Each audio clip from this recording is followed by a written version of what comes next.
In human welfare जो chapter है आपका 12th के एनसीईआरटी का चैप्टर है। तो सबसे पहले तो आपको दिमाग में ये रखना है कि मिनिमम 1 और मैक्सिमम 3 क्वेश्चन तक आ सकते हैं।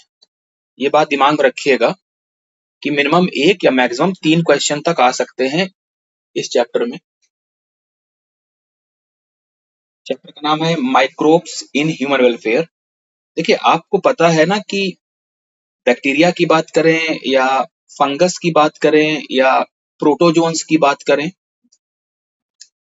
ये सारे के सारे जो माइक्रोब्स हैं, इन्हें क्यों माइक्रोब्स कहते हैं और ये हमारे लिए हार्मफुल भी होते हैं। जो हार्मफुल होते हैं वो हम लोग डिस्कस कर चुके हैं human health and disease chapter में।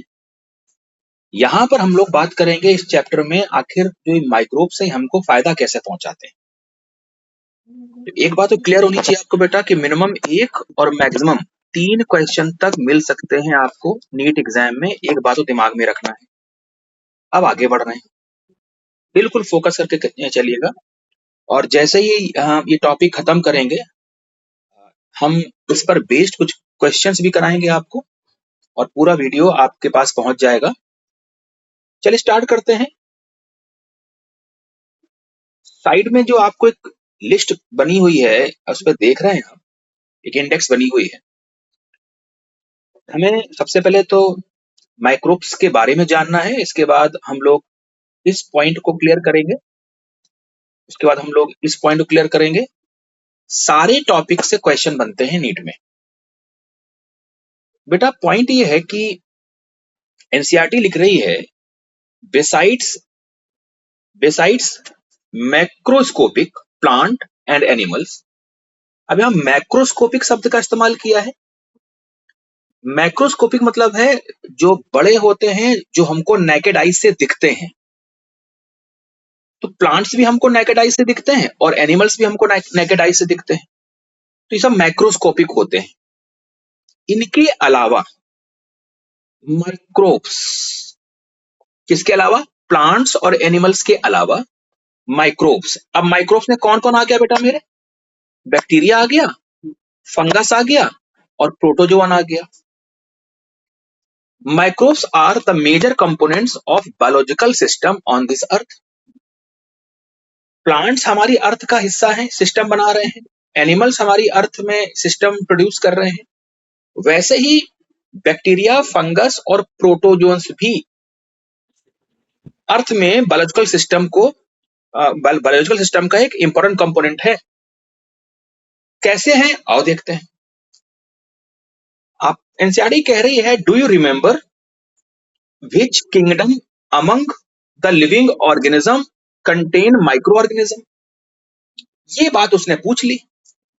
तो बेटा मेरे बहुत ध्यान से बात को समझना। एक किंगडम होता है मोनेरा, आपको याद होगा, सभी को याद होगा। और एक किंगडम होता है बेटा मेरे प्रोटिस्टा, ये भी आपको याद होगा। और एक किंगडम होता है माइकोटा या फंजाई, ये भी आपको याद होगा। मोनेरा किंगडम से बिलोंग करने वाले जो ऑर्गेनिज्म होते हैं, प्रोटिस्टा किंगडम से बिलोंग करने वाले जो ऑर्गेनिज्म होते हैं, किंगडम फंजाई से बिलोंग करने वाले मोस्टली फंगस। हम यहां ऑल बात नहीं कर रहे हैं। सारे मोनेरा किंगडम, सारे मेंबर मोनेरा किंगडम के, सारे मेंबर किंगडम प्रोटिस्टा के, पर ज्यादातर मेंबर किंगडम फंजाई के माइक्रोब्स की कैटेगरी में आते हैं। मैं रिपीट कर रहा हूं, माइक्रोब्स ऐसे ऑर्गेनिज्म जो नेकेड आई से नहीं दिखते हैं, उनको देखने के लिए माइक्रोस्कोप का इस्तेमाल करना पड़ता है। वो सारे ऑर्गेनिज्म माइक्रोस्कोपिक होते हैं, उन्हें माइक्रोब्स कहते हैं। किंगडम मोनेरा से बिलोंग करने वाले लाइक बैक्टीरिया माइक्रोस्कोपिक होते हैं, इन्हें माइक्रोब्स कहते हैं। किंगडम प्रोटिस्टा से बिलोंग करने वाले लाइक अमीबा, लाइक प्लाज्मोडियम, ये सब क्या है बेटा? ये भी नेकेड आई से नहीं दिखते, इनको देखने के लिए माइक्रोस्कोप का इस्तेमाल करना पड़ता है, ये भी माइक्रोस्कोपिक होते हैं, इन्हें माइक्रोब्स कहते हैं। ऐसे ही किंगडम फंजाई से बिलोंग करने वाले बहुत सारे फंगस माइक्रोस्कोपिक होते हैं, उनके स्ट्रक्चर को समझने के लिए माइक्रोस्कोप का इस्तेमाल करना पड़ता है। तो फंगस को भी माइक्रोब्स की कैटेगरी में रख रहे हैं, बैक्टीरिया को भी माइक्रोब्स की कैटेगरी में रख रहे हैं, और जो प्रोटोजोअन्स हैं, जो प्रोटिस्टा किंगडम से बिलोंग करते हैं, उन्हें भी हम लोग किस में रख रहे हैं? माइक्रोब्स की कैटेगरी में रख रहे हैं। शायद मेरी इतनी बात समझ में आ रही है कि आप लोगों को, अगर मेरी बात समझ में आ रही है तो मैं आगे बढ़ रहा हूं। और आगे क्या एनसीईआरटी कह रही है कि माइक्रोब्स आर प्रेजेंट एवरीवेयर। यहां एवरीवेयर का सेंस क्या है? भाई हम मिट्टी की बात करें तो मिट्टी में भी माइक्रोब्स है, वाटर में माइक्रोब्स है, एयर में है, इनसाइड आवर बॉडीज। बेटा मेरे, हमारी आपकी बॉडी में भी माइक्रोब्स होते हैं। अगर हम लोग बात करें एस्चेरिचिया कोलाई की, हम लोग बात करें एंटमीबा जिंजीवैलिस की, हम बात करें एंटमीबा हिस्टोलिटिका की, कहीं ना कहीं हमारी आपकी बॉडी में होते हैं। अब हिस्टोलिटिका अगर पहुंच गया तो बीमार करेगा आपको, जिंजीवैलिस पहुंच गया तो आपको बीमार करेगा। पॉइंट ये है कि माइक्रोब्स हमारी आपकी बॉडी में अंदर जाकर भी सरवाइव करते हैं। पानी में भी पाए जाते हैं माइक्रोब्स, मिट्टी में भी पाए जाते हैं माइक्रोब्स, एयर में भी माइक्रोब्स होते हैं। आगे एनसीईआरटी कह रही है and that of other animals and plants. वही बात घूम फिर कर आ गई। जैसे जैसे आप सिट्रस प्लांट की बात करते हैं, जो नींबू का प्लांट होता है, वहां पर इन्फेक्शन फैलाता है कौन? बैक्टीरिया। इसका मतलब क्या हुआ कि प्लांट में बैक्टीरिया प्रेजेंट है, तो प्लांट में बैक्टीरिया पहुंच गया। ऐसे ही हमारी आपकी बॉडी में अंदर और बाहर माइक्रोब्स आ जाते हैं, वो हमको बीमार कर सकते हैं। जैसे फंगस हमारी बॉडी में अगर आ गया तो वो रिंग वर्म करेगा, और अगर कोई बैक्टीरिया इनसाइड द बॉडी चला गया तो हमको बीमार करेगा। तो एनसीईआरटी कहना चाह रही है कि मिट्टी में, पानी में, हवा में, हमारी आपकी अंदर बॉडी में, अदर एनिमल्स और प्लांट्स में भी माइक्रोब्स पाए जाते हैं। और माइक्रोब्स की कैटेगरी में कौन कौन आ रहा है? बैक्टीरिया, प्रोटिस्टा किंगडम से बिलोंग करने वाले प्रोटोजोअन्स, और किंगडम फंजाई के। कौन बोला? हाँ, क्या कह रहा है?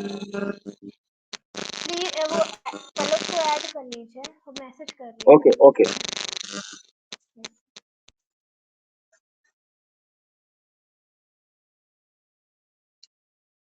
आ रही आवाज? आवाज आ रही है भाई? पलक को ज्वाइन करा लिया है, आ रही आवाज बेटा? यस सर, आ रही है आवाज। Yes sir. ठीक है ठीक है।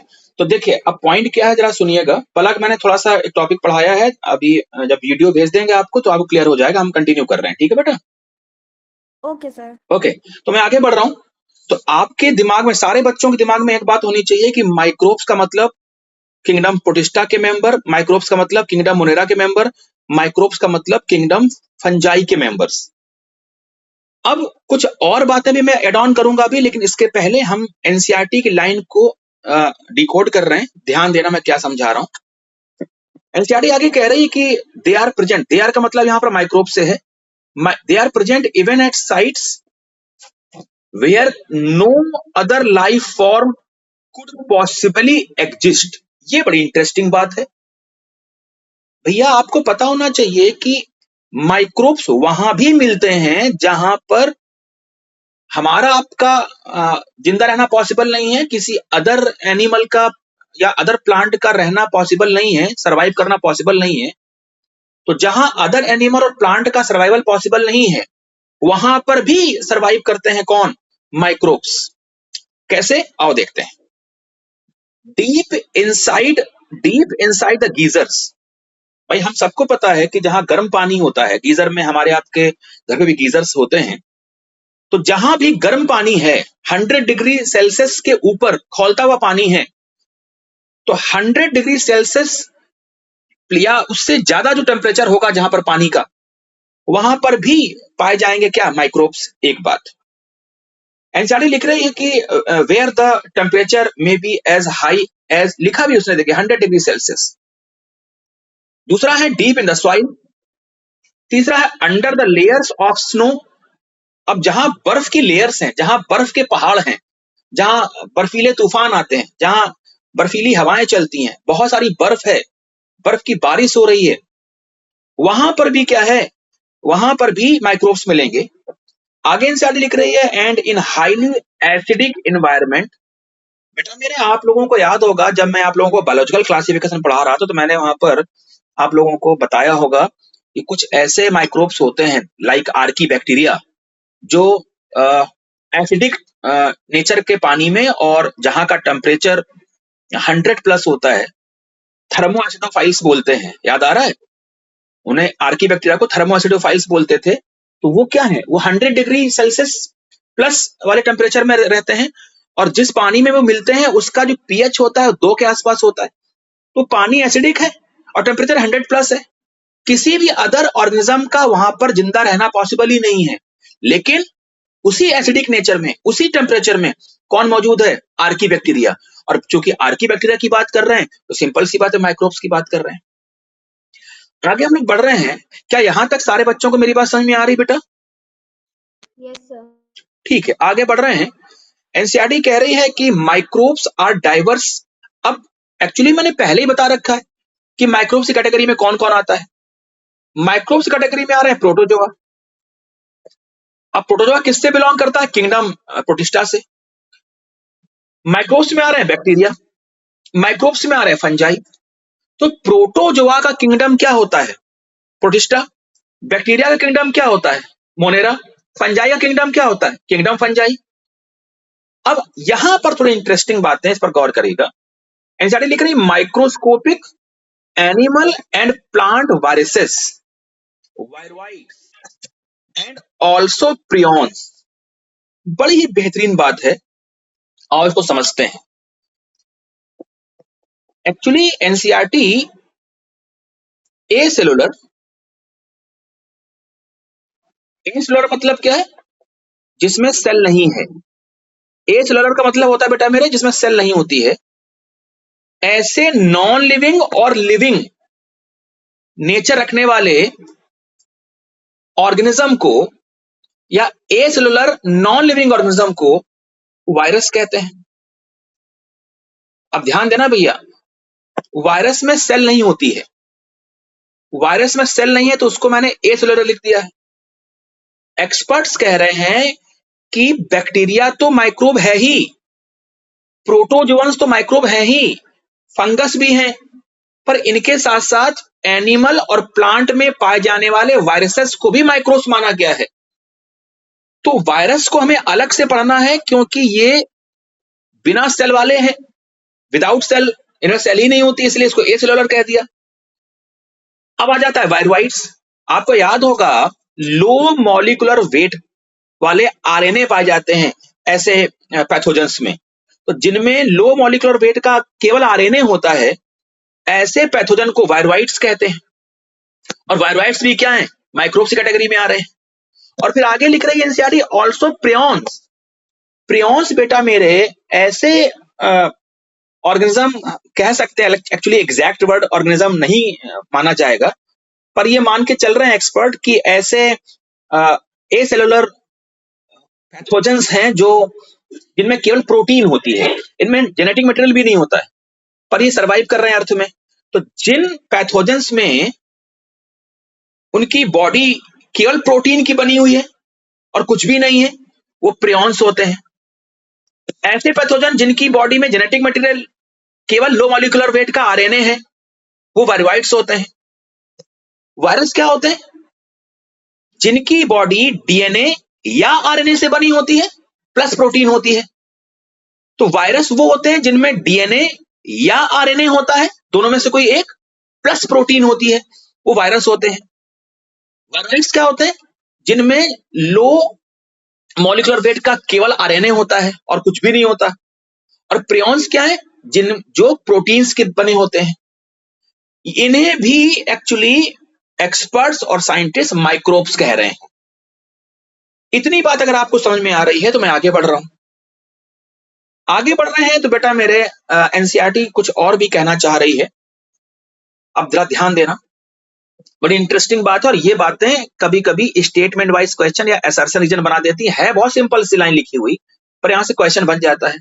Microbes like bacteria and many fungi. अब देखो बेटा मेरे सारे बच्चे इस बात पर ध्यान देना, उसने ऑल फंजाई नहीं लिखा है, उसने मैनी फंजाई लिखा है, क्योंकि मैं आपको बता चुका हूं कि ज्यादातर जो फंगस होते हैं वो माइक्रोब्स होते हैं, पर ऑल फंगस नहीं कह सकते हम लोग। तो ये बात दिमाग में रखना है आपको। अब यहां पर एक पॉइंट बिल्कुल क्लियर होना चाहिए, कि microbes like bacteria and many fungi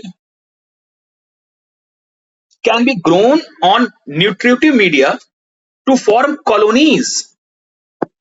मैं आपको यह समझाना चाह रहा हूं कि मान लीजिए आप लैब में गए, एक कल्चर प्लेट ली और उस कल्चर प्लेट में क्या डाल दिया बेटा मेरे, न्यूट्रिटिव मीडियम या कुछ ऐसा न्यूट्रिशन डाला, और यहां पर क्या हुआ, बैक्टीरिया की कॉलोनीज डेवलप हो गई, ग्रो कर गई।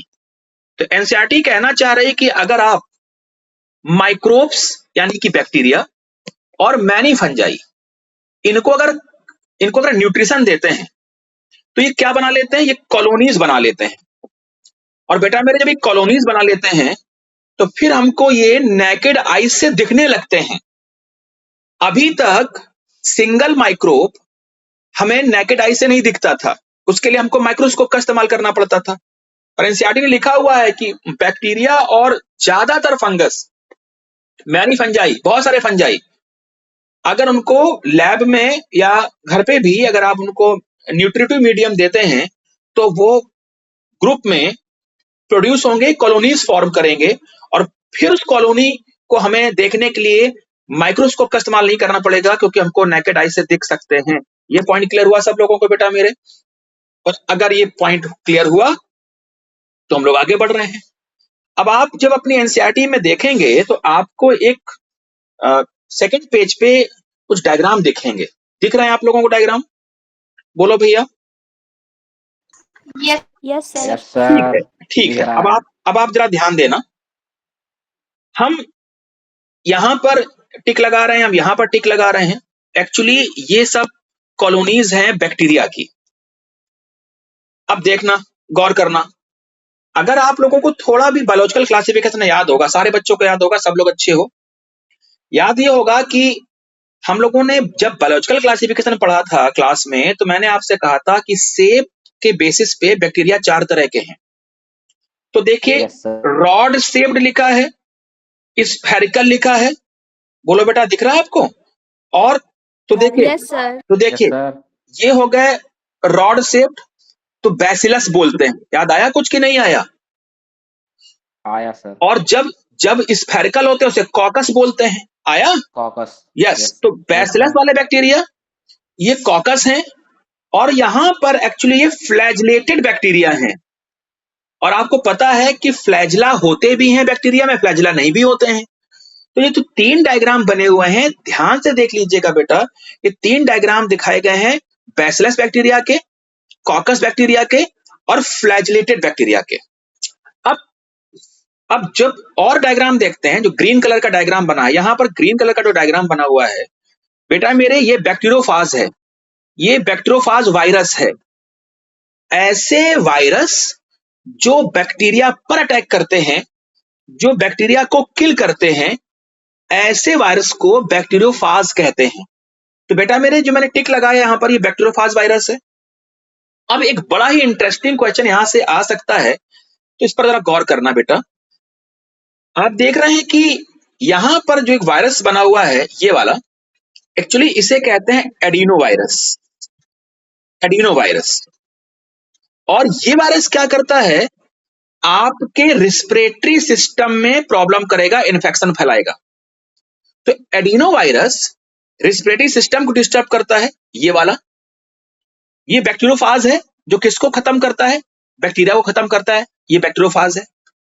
और बेटा मेरे इसी तरह से कुछ rod shaped TMV, tobacco mosaic virus, tobacco mosaic virus, ये आपको दिख रहे होंगे टीएमवी, तो तंबाकू की फसल को खराब करने वाले वायरस। तो ये है बैक्टीरिया को मारने वाला वायरस, ये है रेस्पिरेटरी सिस्टम को डिस्टर्ब करने वाला या इन्फेक्टेड करने वाला वायरस, एडिनो वायरस। और जो ये बना हुआ है रॉड शेप दिख रहा है आपको, ये है टीएमवी, टोबैको मोजेक वायरस। आपको डायग्राम ध्यान देना, यहां से क्वेश्चन पूछा जा सकता है।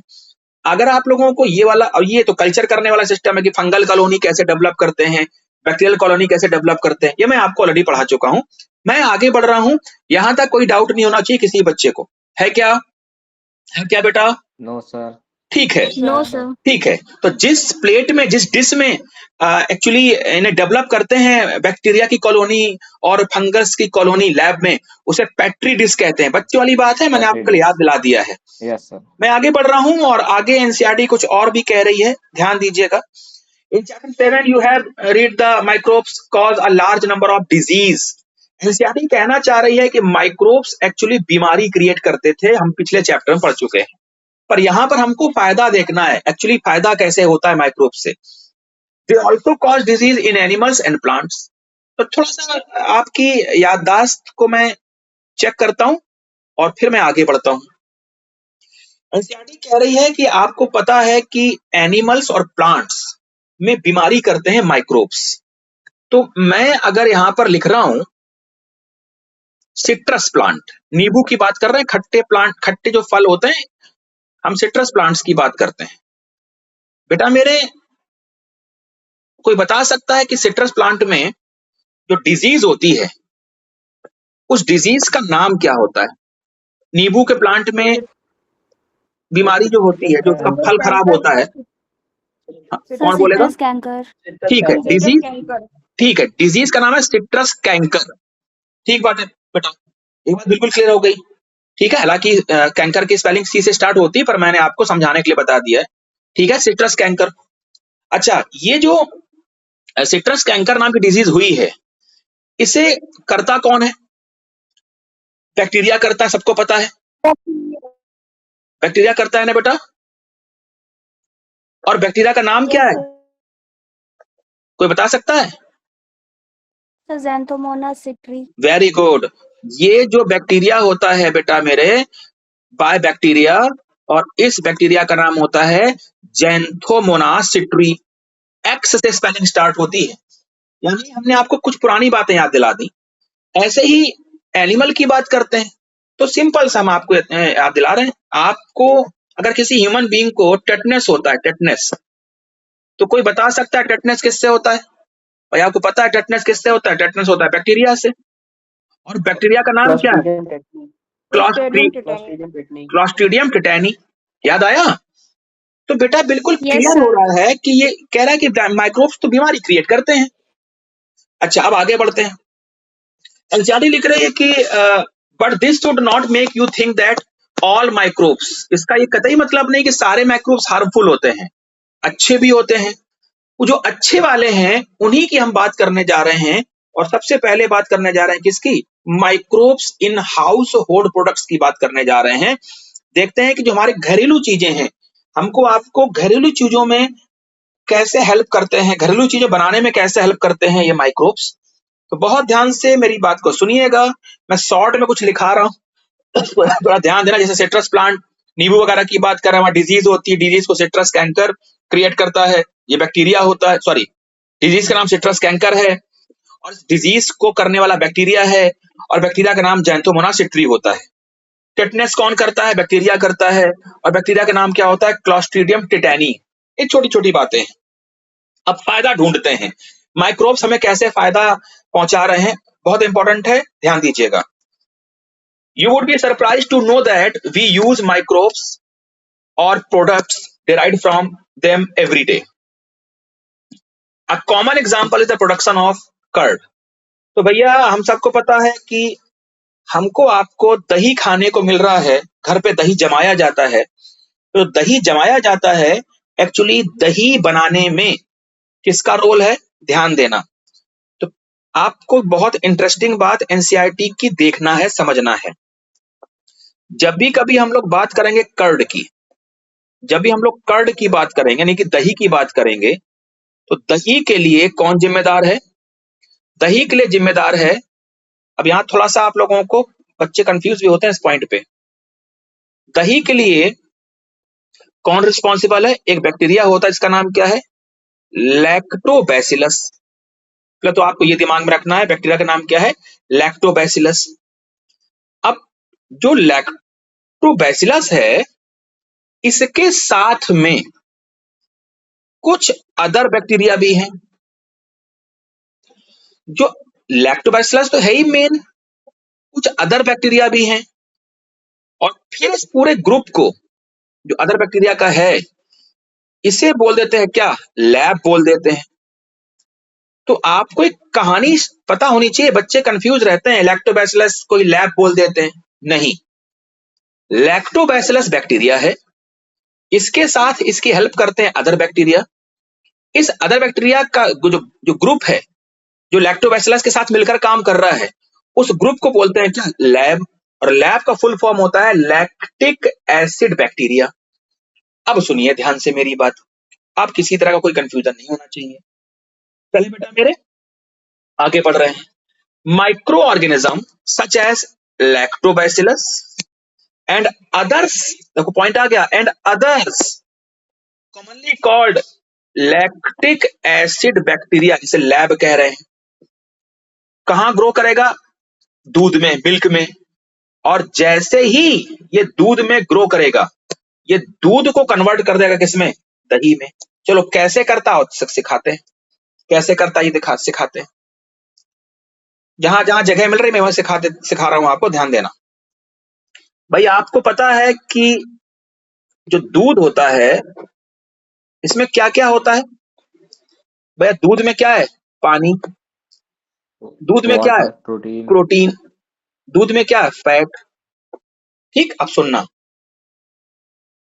जो ये प्रोटीन है ना बेटा दूध में, इस प्रोटीन को बोलते हैं कैसीन। प्रोटीन का नाम क्या है? कैसीन। अच्छा,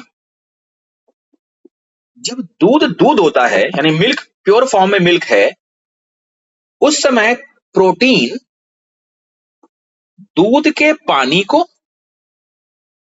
और दूध के फैट को बांध कर रखता है, जोड़ कर रखता है। तो ना तो हमको उसमें फैट दिख रहा है, ना तो उसमें हमको वाटर दिख रहा है, ना हमें उसमें प्रोटीन दिख रहा है, क्योंकि सब आपस में मिक्स हैं और प्रोटीन इनको बांध के रखे हुए हैं। अच्छा, एक कंफ्यूजन दूर कर लीजिएगा, हम यहां मिल्क में नेचुरल वाटर की बात कर रहे हैं। हम मिल्क में उस पानी की बात नहीं कर रहे हैं कि जो आपकी मम्मी जब गर्म करेंगी किचन में दूध तो एक्स्ट्रा पानी मिला रही हैं। बाहर का पानी अगर मिलाया जा रहा है तो उसकी बात नहीं कर रहा हूं मैं मिल्क में पाए जाने वाले नेचुरल वाटर की बात कर रहा हूं। तो मिल्क का जो नेचुरल वाटर है, मिल्क में जो नेचुरल फैट है, उसको आपस में जोड़ने का काम कौन करता है? प्रोटीन। प्रोटीन का नाम क्या है? कैसीन। अब होगा क्या बेटा मेरे, जैसे ही इस मिल्क में क्या ऐड किया? आपने ऐड किया इनोकुलम, या इसको बोलते हैं क्या? स्टार्टर, जिसे जामन कहते हैं आप लोग देसी भाषा में। तो इनोकुलम या स्टार्टर, दही का थोड़ा सा हिस्सा आपने किसमें मिला दिया? मिल्क में मिला दिया। होता क्या है बेटा मेरे, जो ये दही है ना, दही का स्टार्टर, थोड़ा सा दही, इसे मिलियंस ऑफ बैक्टीरिया होते हैं, मिलियंस ऑफ बैक्टीरिया हैं। ये दही का जो थोड़ा सा हिस्सा है, जिसे इनोकुलम कहते हैं, जामन कहते हैं, स्टार्टर कहते हैं, इसमें मिलियंस ऑफ बैक्टीरिया हैं। जैसे इनोकुलम को मिलाया गया दूध में, ये जो बैक्टीरिया हैं, ये बैक्टीरिया इसकी प्रोटीन को पार्शियली ब्रेक कर देंगे। इस प्रोटीन को क्या करेंगे? पार्शियली ब्रेक करेंगे। मैं रिपीट कर रहा हूं, ध्यान देना। जो दूध है, दूध में इनोकुलम या स्टार्टर या थोड़ा सा जामन मिलाया गया, उस स्टार्टर में या इनोकुलम में मिलियंस ऑफ बैक्टीरिया होते हैं, वही लैब वाले। जैसे ही बैक्टीरिया ये पहुंचते हैं किसमें? दूध में, ये दूध की प्रोटीन को पार्शियली ब्रेक कर देते हैं, पार्शियली ब्रेक डाउन कर देते हैं। अब जैसे ही पार्शियली ब्रेकडाउन होगा प्रोटीन, जो पहले किसको बांधे हुए था, पानी को और फैट को, तो जब जब जो बांधे हुए प्रोटीन उसकी ताकत खत्म हो गई तो वाटर अलग, बोलो भैया, और फैट अलग, तो जो फैट अलग वही जमने लगता है, कोआगुलेट होने लगता है। तुम्हारे दिमाग में क्वेश्चन आ रहा होगा कि आखिरकार ये जो मिलियंस ऑफ बैक्टीरिया हैं, इनमें ऐसा क्या होता है जिस वजह से ये मिल्क की प्रोटीन को पार्शली डाइजेस्ट करते हैं, पार्शली ब्रेक करते हैं। एक्चुअली इनाकुलम में जो मिलियंस ऑफ बैक्टीरिया हैं लैब वाले, वो प्रोड्यूस करते हैं लैक्टिक एसिड। वो लैक्टिक एसिड जो होता है ना, वो एक्चुअली ब्रेक करता है प्रोटीन को, पार्शली डाइजेस्ट करता है। अगर आपको ये मेरी कही हुई बात समझ में आ रही है, मुझे उम्मीद है अभिजीत समझ में आ रही मेरी बात आपको, तो मैं आगे बढ़ रहा हूं। चले बेटा आगे बढ़े, यहां तक समझ में आ गया आपको? Yes sir. ठीक है, तो you would be surprise to know that we use microbes और products derive from them every day. A common example is the production of curd from milk, microorganism such as lactobacillus and others commonly called, हर एक लाइन हर एक point को मैं पढ़ रहा हूं और आपको समझा रहा हूं, ध्यान देना।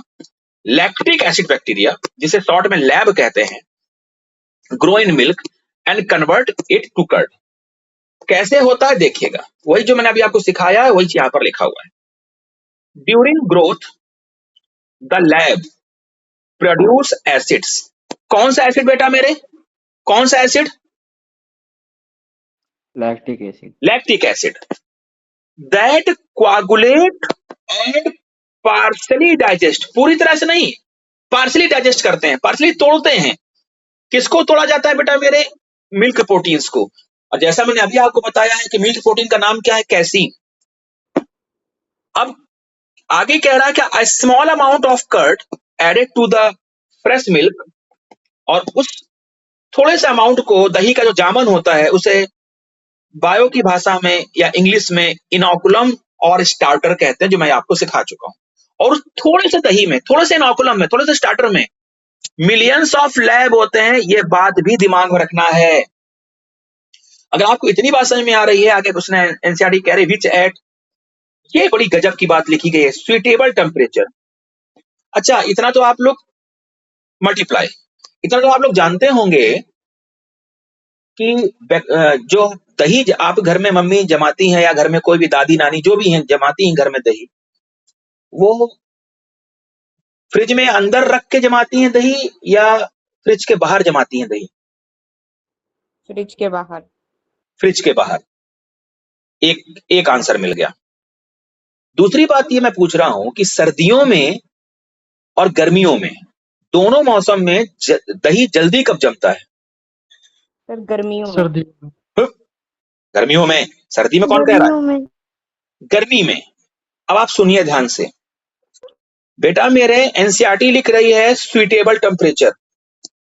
जब तक देखा होगा, जब बहुत ठंड पड़ती है, जब बहुत ठंड पड़ती है तो दही नहीं जमता है। तो दही का जो बर्तन होता है जिसमें दही जमाने का प्रोसेस किया जाता है घर पे, उसे सनलाइट दिखाई जाती है, उसको थोड़ा सा गर्माहट दी जाती है। कभी भी बहुत ठंड में या फ्रिज के अंदर दही नहीं जमता, या बहुत देर से जमता है। तो दही को जमाने के लिए टेम्परेचर देना पड़ता है, बहुत नहीं देना पड़ता, पर एक ऑप्टिमम टेम्परेचर देना पड़ता है, क्योंकि ठंड में दही देर में जमता है या नहीं जमता है। इसलिए एनसीईआरटी इस सेंस में लिख रही सुटेबल टेम्परेचर। तो कभी आप मम्मी से बात करना, दादी नानी से बात करना, वो बताएंगी आपको कि ठंड में जब दही का बर्तन लेके सूर्य की रोशनी के सामने रखा जाता है, जिससे कि थोड़ी गर्माहट मिले और दही जल्दी जमे। क्या आपको मेरी बात सबको समझ में आ गई प्रियांशी?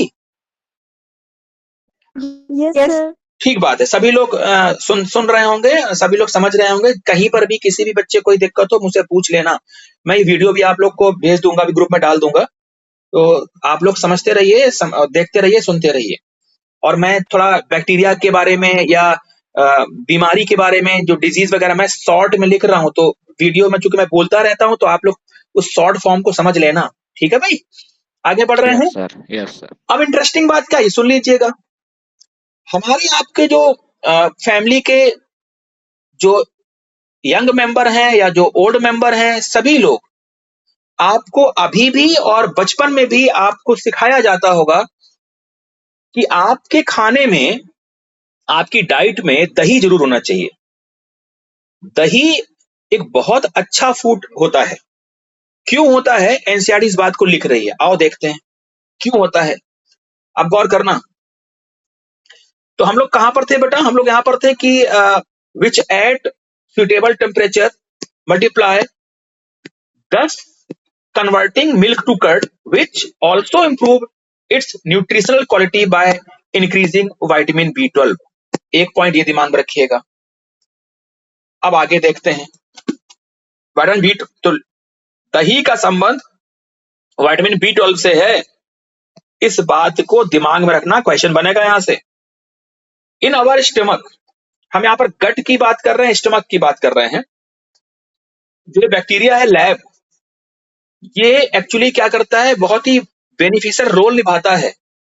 किसमें रोल निभाता है? Checking disease, causing microbes. कितनी अच्छी बात एनसीईआरटी लिख रही है। एक्चुअली एनसीईआरटी बताना चाह रही है कि अगर आप लोग रोज दही खाते हैं, तो जैसे ही दही आपके स्टमक में पहुंचेगा, अगर किसी कारण से बीमारी फैलाने वाले बैक्टीरिया अगर आपके स्टमक में पहुंच चुके हैं पहले से, और आप दही लगातार खाते रहते हैं, तो दही आपके स्टमक में या आपके गट में पहले से मौजूद बीमारी फैलाने वाले जर्म्स या बैक्टीरिया को मार देंगे, डिस्ट्रॉय कर देंगे। इसीलिए जो लोग रेगुलर डाइट में दही लेते हैं, रेगुलर वे में दही लेते हैं, वो कम बीमार पड़ते हैं। तो अगर आपको किसी बैक्टीरिया के इन्फेक्शन से या जर्म्स के इन्फेक्शन से बचना है, तो अपनी डाइट में जरूर लें क्या? दही। तो आप कम बीमार पड़ेंगे या बीमार नहीं पड़ेंगे। इतनी बात समझ में आ रही? इस लाइन का मतलब समझ में आ गया आप लोगों को? बोलो हाँ या ना। अगर आप लोग, तो ये हाउस होल्ड प्रोडक्ट्स था, प्रोडक्ट है जो दही, जिसका नाम दही है, कर्ड है, और इसके बनाने में किसका रोल था? मैंने आपको बता दिया, माइक्रोब का। यहाँ पर एक फायदा मिल गया। अब हम आपको ले चलते हैं कुछ और खाने पीने की चीजों की तरफ, और हम आपको ले चलते हैं इडली की तरफ और डोसा की तरफ, और फिर हम आपको पनीर खिलाएंगे, और पनीर के बाद फिर हम आपको थोड़ा सा नशा कराएंगे, ब्रेड खिलाएंगे, बिस्किट खिलाएंगे, और फिर आपको नशा करा के आपको सुला देंगे। केवल लाइन टू लाइन पढ़ना है, ध्यान देना। अब देखते हैं कुछ और फायदे होते हैं।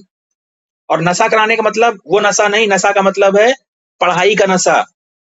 टॉडी लाइन पढ़ लेना, टॉडी से क्वेश्चन बनेगा, और यही पढ़ाई का नशा है जो अक्सर पढ़ने में नींद आती है ना आप लोगों को। तो भैया चलिए आओ देखते हैं। द डो की बात कर रहे हैं भैया। वैसे डो का मतलब क्या है बेटा? हम एक तरह से फेटे हुए आटे की, गुथे हुए आटे, फेटना जिसे कहते हैं फेटना, तो फेटे हुए आटे की या गुथे हुए आटे की बात कर रहे हैं, जिसे डो कहते हैं। आओ देखते हैं। Dough which is use for making food such as dosa and idli. बेटा मैंने जब डोसा और इडली बनाया जाता है ना, तो पहले उसका डो तैयार किया जाता है, फिर उसको रखा जाता है। तो जब डोसा और इडली हमें बनाना होता है, तो पहले हमें उसका डो बनाना होता है, और जब डो बनाते हैं उसको रात भर ऐसे ही रख देते हैं उस डो को, तो एक्चुअली उसमें पफी अपीयरेंस आता है। पफी अपीयरेंस मतलब एक तरह से फूला हुआ अपीयरेंस आता है। एनसीईआरटी उसको पफ्ड अप लिख रही है। और ये सब किसकी वजह से होता है? ये सब होता है बैक्टीरिया की वजह से। और सबसे इंपॉर्टेंट बात यह है कि जो ये पफी जो अपीयरेंस आता है, ये आता है बैक्टीरिया जो कि फर्मेंटेशन कराता है। और जो फूलने वाला जो अपीयरेंस आ रहा है, ये CO2 गैस का रिजल्ट है। अब पॉइंट पे आ जाओ। वही फेटा हुआ या गुथा हुआ जो आटा है, अलग अलग सेंस में बात करेंगे, which is use for making food such as dosa and idli, is also fermented by bacteria. बहुत ध्यान देना, या बैक्टीरिया की बात हो रही है। द पफ्ड अप यानी फूला हुआ, फुलाव जिसे कहते हैं, appearance of dough is due to the production of CO2 gas. ये भी क्वेश्चन बना सकता है कि जो पफी अपीयरेंस आता है वो किसकी वजह से आता है? CO2 प्रोडक्शन की वजह से। और ये कौन कराता है? बैक्टीरिया कराता है। क्या इतनी बात समझ में आ रही बेटा मेरे आप लोगों को? अब उसने एक बड़ा सिंपल सा क्वेश्चन पूछ लिया आपका अटेंशन फोकस चेक करने के लिए कि आप लोग का फोकस भी है कि नहीं है। उसने पूछा है कि can you tell which metabolic pathway is taking place resulting in the formation of CO2। इसने क्वेश्चन पूछ लिया एनसीईआरटी ने कि आखिरकार CO2 जो प्रोडक्शन हो रहा है ये किस प्रोसेस की वजह से होता है? फर्मेंटेशन की वजह से। किसकी वजह से हो रहा है बेटा मेरे? फर्मेंटेशन की वजह से। Ethanol fermentation. ठीक, क्या इतनी बात समझ में आ रही है? मैं अब आगे बढ़ रहा हूं, ध्यान देना मेरी बात पे। अब एनसीईआरटी एक और बात कह रही है, कह रही जिस तरह से हम डो की बात करते हैं, similarly the dough which is used for making bread is fermented using baker's yeast. तो जिस तरह से इडली और डोसा बनाने में फर्मेंटेशन की प्रोसेस कराते हैं बैक्टीरिया, उसी तरह से जब हम लोगों को ब्रेड बनानी होती है या बिस्किट बनाना होता है, स्पेशली यहाँ ब्रेड का जिक्र किया एनसीईआरटी ने, तो जब हम लोगों को ब्रेड बनानी होती है तो ब्रेड को बनाने के लिए जो डो इस्तेमाल करते हैं उसका जो फर्मेंटेशन कराया जाता है वो किसके थ्रू कराया जाता है? एक फंगस के थ्रू, और उस फंगस का नाम होता है, साइंटिफिक नेम होता है सैक्रोमाइसिस सेरेविसी, और उसका एक प्यारा सा निक नेम रखा जाता है बेकर्स ईस्ट। तो बेकर्स ईस्ट इसलिए नाम रखा गया है क्योंकि इससे ब्रेड बनता है, बिस्किट बनता है। ईस्ट एक फंगस है, ईस्ट एक यूनिसेलुलर फंगस है, ईस्ट का साइंटिफिक नेम सैक्रोमाइसिस सेरेविसी है। तो आपको याद रखना है कि सैक्रोमाइसिस सेरेविसी जो बेकर्स ईस्ट के नाम से जाना जाता है, इसके थ्रू फर्मेंटेशन होता है जब हम लोग ब्रेड बनाते हैं। अगर इतनी बात समझ में आपको आ रही है तो मैं आगे बढ़ रहा हूं। एक और बात हमने क्लियर कर ली, एक और क्वेश्चन क्लियर कर लिया। हर एक बात को दिमाग में रखना। एनसीईआरटी लिख रही है number of traditional drinks and foods are also made by fermentation by the microbes. तो बहुत सारी ऐसी पारंपरिक पुरानी चीजें हैं, पुराने खाने पीने के, खाने और पीने के बहुत सारे ऐसे आइटम्स हैं जिनको बनाने में फर्मेंटेशन प्रोसेस का इस्तेमाल होता है, और फर्मेंटेशन प्रोसेस माइक्रोब्स करते हैं। स्पेशली कौन? माइक्रोब्स में तो बैक्टीरिया होगा, माइक्रोब्स में तो फंगस होगा।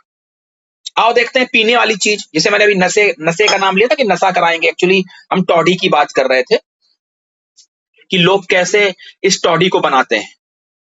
कुछ लोग इसे टॉडी कहते हैं, बहुत से लोग इसे ताड़ी कहते हैं, कुछ लोग तौड़ी कहते हैं, पर टॉडी याद रखना है आपको, क्योंकि ताड़ी से तौड़ी से क्वेश्चन नहीं बनेगा, टॉडी से क्वेश्चन बनेगा। ये बेटा मेरे एक बहुत ही पारंपरिक और पुराना ड्रिंक है। Toddy are traditional drink of some parts of southern India, not southern India. इसे सदर्न इंडिया बोलते हैं, मतलब इसका वही है दक्षिण भारत, लेकिन इसको पढ़ेंगे क्या? Southern India. Is made bye fermenting SAP from palm. तो बेटा मेरे आप सबको पता है कि जो पाम ट्री होता है, हमने आई थिंक जब ऑफलाइन क्लास की होगी तो मैंने आप लोगों को नोट्स बनवाए होंगे। तो मैंने पाम ट्री बना के उसमें एक पॉट या मटकी जैसा कुछ मैंने दिखाया होगा। उसमें सैप जब टपकता है, सैप भर जाता है उस मटकी में, फिर उसका फर्मेंटेशन होता है, फिर उसको गांव के लोग, लेबर कैटेगरी के लोग फिर उसे पीते हैं और अपनी थकान मिटाते हैं। आपने सुना है, मैंने बताया होगा, नोट्स में कराया होगा, याद आ रहा है आपको थोड़ा बहुत? Yes, sir. ठीक बात है, ठीक बात है। तो सुनिए ध्यान से, ठीक है, तो सुनिएगा ध्यान से। Toddy a traditional drink of some parts of southern India is made by fermenting sap from palm। ऐसे ही बहुत सारी ऐसी चीजें भी हैं जिनको अगर फर्मेंटेड कर दिया जाए तो और स्वादिष्ट लगती हैं।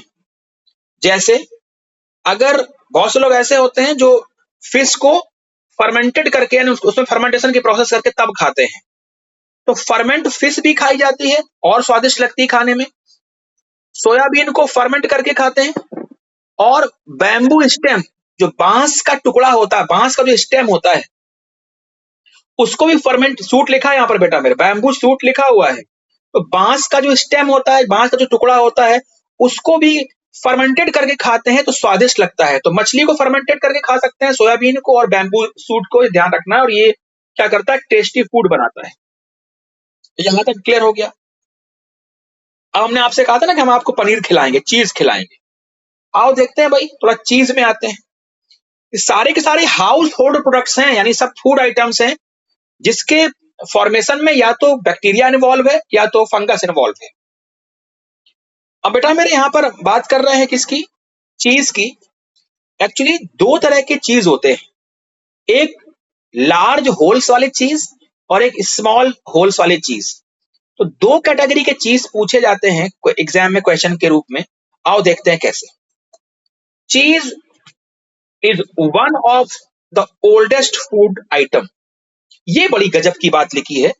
तो उन सभी लोगों का भ्रम दूर कर दीजिए कि जो लोग मेहमान आने पर चीज खिला रहे हैं। अरे भैया, चीज पुराना है, बहुत बहुत पुराने समय से लोग इस्तेमाल कर रहे हैं चीज को। इसलिए याद रखना, ये कोई न्यू फूड आइटम नहीं है, ये ओल्डेस्ट फूड आइटम है। In which microbes were used. कैसे हो देखते हैं। Different varieties of cheese are known by their characteristic texture.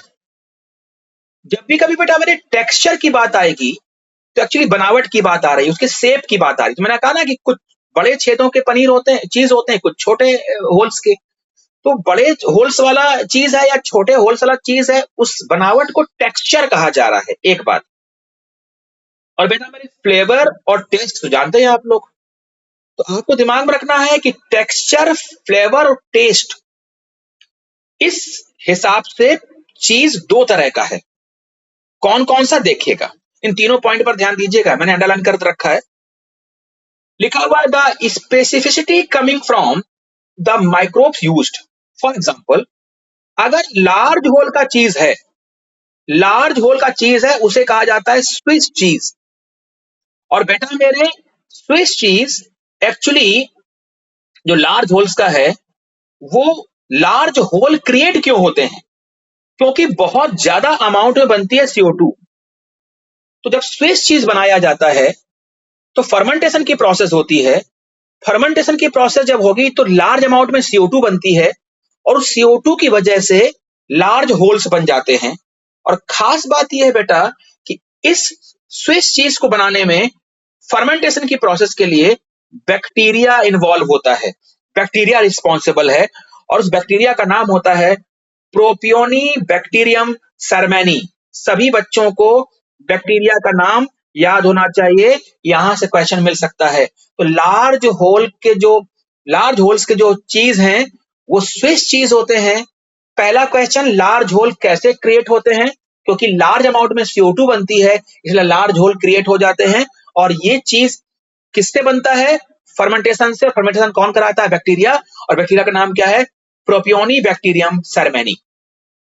अब ये जो दूसरा चीज है जिसे बोल रहे हैं रॉकफोर्ट चीज, ये जो रॉकफोर्ट चीज है, इसमें बेटा मेरे अब थोड़ा कॉमन सेंस इस्तेमाल कर लेना। ये जो रॉकफोर्ट या रॉकी फोर्ट भी कह सकते हो, इस चीज में स्मॉल होल्स होते हैं। और भैया आपको दिमाग में रखना है, इसके फर्मेंटेशन में फंगस का रोल है। ये बड़ी बेहतरीन चीज है। और एक और इंटरेस्टिंग बात है, इस फंगस का नाम मैंने हालांकि नोट्स में लिखा रखा है, पेनिसिलियम जीनस का होता है, पेनिसिलियम रॉकफोर्ट। फंगस का नाम क्या है, पेनिसिलियम रॉकफोर्ट। तो जो रॉकफोर्ट या रॉकी फोर्ट नाम का जो चीज है, ये स्मॉल होल्स वाले होते हैं, और इनके फर्मेंटेशन के लिए फंगस जिम्मेदार है, और फंगस का नाम पेनिसिलियम रॉकफोर्ट है। अरे बोलो भैया, और ये भी क्या कर रहा है, एक पर्टिकुलर फ्लेवर देता है। तो चीज दोनों फ्लेवर दे रहे हैं, दोनों में टेस्ट है। फर्क कितना है, फर्क टेक्सचर में है। स्विस चीज में लार्ज होल्स हैं, और रॉकी या रॉकफोर्ट में स्मॉल होल्स हैं। जो स्विस चीज है उसका फर्मेंटेशन होता है बैक्टीरिया के द्वारा, और जो रॉकफोर्ट चीज है उसका फर्मेंटेशन होता है फंगस के द्वारा। क्या इतनी बातें आप लोगों को समझ में आ रही हैं? बोलो भैया हाँ या ना। Yes sir.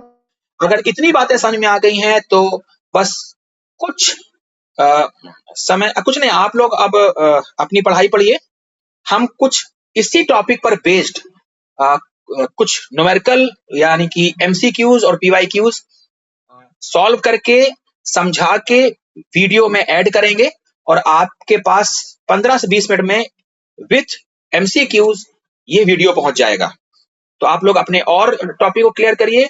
हम ऐसे ही आपको एग्जाम के पहले पहले लगभग सारे इंपॉर्टेंट टॉपिक रिवाइज करा देंगे, लाइव लेक्चर के थ्रू और वीडियो लेक्चर के थ्रू। ओके बेटा, यस सर। ठीक है, तो मिलते हैं। सर। ओके, तो देखो बच्चों, अभी हमने आपको जो माइक्रोब्स इन ह्यूमन वेलफेयर वाला टॉपिक पढ़ाया ना, चैप्टर पढ़ाया है, उसमें जो हाउस होल्ड प्रोडक्ट्स के लिए रिस्पॉन्सिबल थे माइक्रोब्स, उसी टॉपिक पर बेस्ड मैं आपके लिए MCQs लेके आया हूँ और वो मैं आपको समझाऊंगा। तो आपको और कॉन्सेप्ट क्लियर होगा, आपको अच्छे से रिवाइज हो जाएगा। रिवाइज तो आपने कर ही लिया है, अच्छे से क्वेश्चन कर लेंगे आप लोग। चलिए देखते हैं क्वेश्चन कैसे है। एक क्वेश्चन दिया हुआ बेटा मेरे कि what are the microscopic proteinaceous infectious agents called. तो आपको याद होगा मैंने अभी आपसे कहा था कि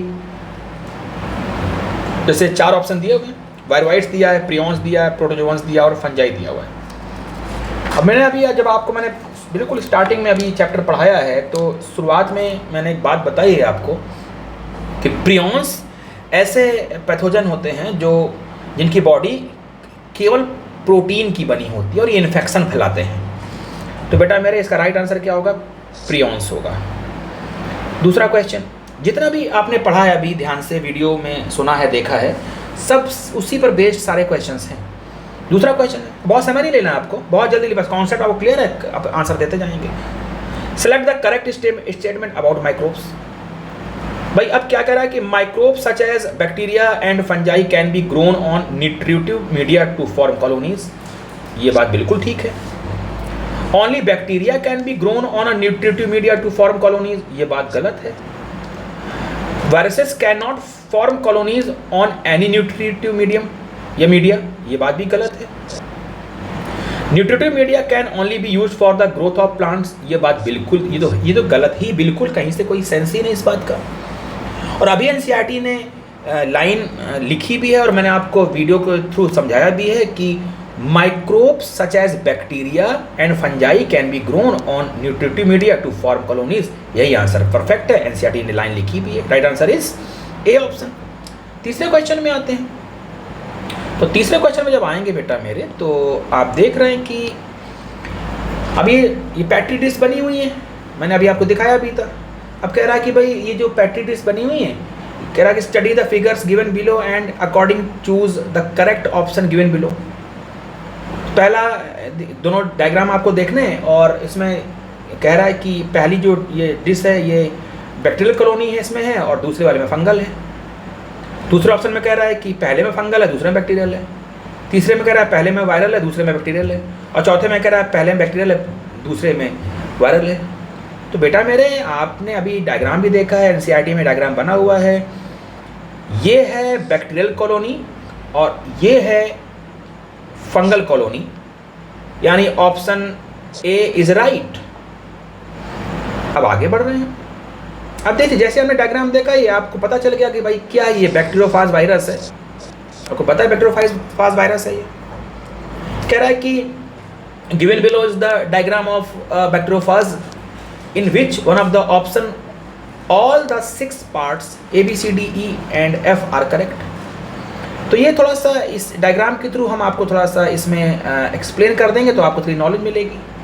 आपको दिमाग में रखना है बेटा मेरे कि जो A पार्ट है, ये इस डायग्राम में जो A पार्ट है, या B है या C या D या E या F, इनकी लेबलिंग करनी है, इनके नाम बताने हैं। तो जो यहाँ पर A पार्ट होता है बेटा मेरे, ये हेड होता है, ठीक है, इसे हेड बोलते हैं। जो बी पार्ट है इस वायरस का, इसे कॉलर कहते हैं। जो सी पार्ट है बेटा मेरे, सी पार्ट, इसे टेल बोलते हैं।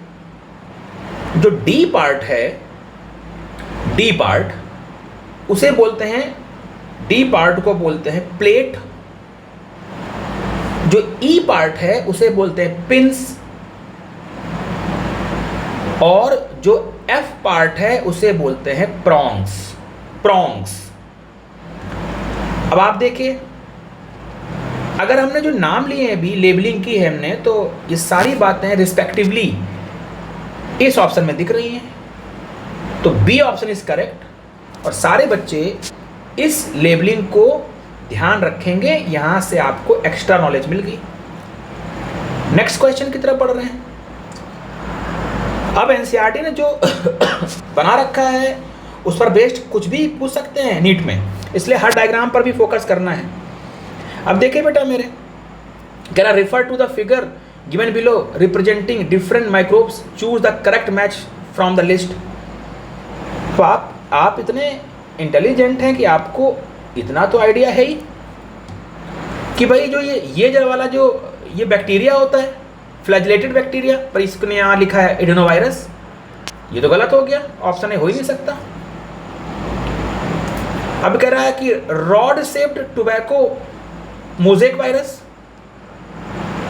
तीसरे में कह रहा है कि स्फेरिकल बैक्टीरिया, और चौथे में कह रहा है रॉड शेप्ड बैक्टीरिया। अब आपको अगर डायग्राम क्लियर हैं तो बेटा मेरे आप लोगों को ये दिमाग में रखना है कि जो rod shaped tobacco mosaic virus हैं, ये बी ऑप्शन इज राइट। ये भी रॉन्ग है, ये भी रॉन्ग है। अब उठा के देखिए डायग्राम, एनसीईआरटी में क्लियर हो जाएगा आपको, मैंने अभी आपको कॉन्सेप्ट कराया भी है। नेक्स्ट क्वेश्चन देख रहे हैं, नेक्स्ट क्वेश्चन देख रहे हैं। कह रहा है कि microbes such as lactobacillus and others, ये अदर्स वाला पॉइंट बेटा जरूर याद रखना, मैंने आप लोगों को अभी समझाया भी है, अदर्स पर ध्यान देना। आर कॉमनली नोन एज, बच्चों वाला क्वेश्चन है, हंसते खेलते करेंगे, लैब बोलते हैं, B option is right. Next question है, how does LAB during growth coagulate and digest the milk protein partially. अरे भाई आप लोगों को ये पता है ना, आप लोगों को क्या पता है कि भैया लैक्टिक एसिड प्रोड्यूस करते हैं और वही लैक्टिक एसिड ही तो पार्शियली डाइजेस्ट करता है प्रोटीन को। Right answer is B option. आगे बढ़ रहे हैं। अरे भाई आप लोग बिल्कुल अच्छे से पढ़ते रहो, ये ध्यान रखना, लगातार जैसे पढ़ाई कर रहे हो, लगातार पढ़ाई करते रहो और मुस्कुराते रहो, खुश रहो। आप लोग, आप खुश रहेंगे तभी आप अच्छा रिजल्ट देंगे। आगे बढ़ते हैं। 8 नंबर क्वेश्चन, कह द स्टार्टर और inoculum is added to the fresh milk in order to convert milk into curd and this also improves its nutritional quality by increasing। अरे बेटा मेरे, आपको पता है कि विटामिन B12 बढ़ जाता है। अरे बोलो भैया, बिल्कुल सिंपल सा कॉन्सेप्चुअल क्वेश्चन है। आपने एनसीईआरटी की लाइन टू लाइन अगर पढ़ी है तो आप बिल्कुल सेकंड में क्वेश्चन करेंगे, आप आंसर देंगे उसका। एक और क्वेश्चन है, which are the following statement represent the main benefits of LAB. पहला स्टेटमेंट है increase vitamin B12 amount thus increasing nutrient quality of milk. दूसरा है check disease causing microbes in stomach. ये 2 स्टेटमेंट हैं। कह रहा बताओ भैया इसमें ओनली फर्स्ट सही है कि ओनली सेकेंड। अरे भाई दोनों सही हैं, सी ऑप्शन इज राइट। अभी 10th नंबर क्वेश्चन, बहुत अच्छा क्वेश्चन, सरल क्वेश्चन है बिल्कुल, बस ग्राफिकल रिप्रेजेंटेशन दे दिया तो बच्चे डर जाते हैं। बड़ा सिंपल सा क्वेश्चन है। कह रहा कि study of the following flow chart that shows curd formation from milk and select the correct option for A and B. तो देखो, curd is added as inoculum to the fresh milk. LAB चूंकि starter में होते हैं LAB बहुत सारे, तो LAB shows growth in milk. तो क्या होगा, प्रोडक्शन ऑफ, अब लिखा है A, production of lactic acid, production of बेटा मेरे लैक्टिक एसिड, ठीक है। और ये लैक्टिक एसिड क्या करेगा, coagulation and digest of milk protein, improve nutritional quality by increased. तो बेटा मेरे आपको पता है कि क्या इंक्रीज कर देता है, विटामिन B12। तो ए वाले में आ जाएगा लैक्टिक एसिड और बी वाले में आ जाएगा B12। अब ढूंढ लो, लैक्टिक एसिड और विटामिन B12, ये आपका हो गया आंसर 10th नंबर क्वेश्चन का, बी ऑप्शन हो गया। बिल्कुल कॉन्सेप्ट में जाइए, आप कॉन्सेप्ट में चलेंगे सब कुछ क्लियर होता चला जाएगा आपको। बोलो भैया, आगे बढ़ रहे हैं। एक और क्वेश्चन है, study the following statement and choose the correct ones in regard of lactic acid bacteria that is used for the conversion of milk into curd. पहला स्टेटमेंट है they produce acid that coagulate and partially digest milk protein, बिल्कुल ठीक बात है। दूसरा है conversion of milk into curd improves its nutritional quality by increasing vitamin B2, ये बात तो गलत है। B12 इंक्रीजिंग की बात होती है, लेकिन यहाँ तो B2 की बात कर रहा है। तो भैया सेकंड जो स्टेटमेंट है तो ये गलत दिख रहा है। तीसरा स्टेटमेंट है small amount of curd added to the fresh milk as an inoculum contains millions of LAB which at suitable temperature multiply and convert milk into curd, बिल्कुल ठीक बात है। पहला स्टेटमेंट भी ठीक है और थर्ड भी ठीक है। चौथा स्टेटमेंट कह रहा है लैब में cause acidity and other gastric problems in the stomach. अरे ये दही कहीं प्रॉब्लम करता है? अरे बोलो भैया, अगर आपको मेरी बात समझ में आई है तो अगर आपको मेरी बात समझ में आई है तो बेटा मेरे ये बात भी गलत है।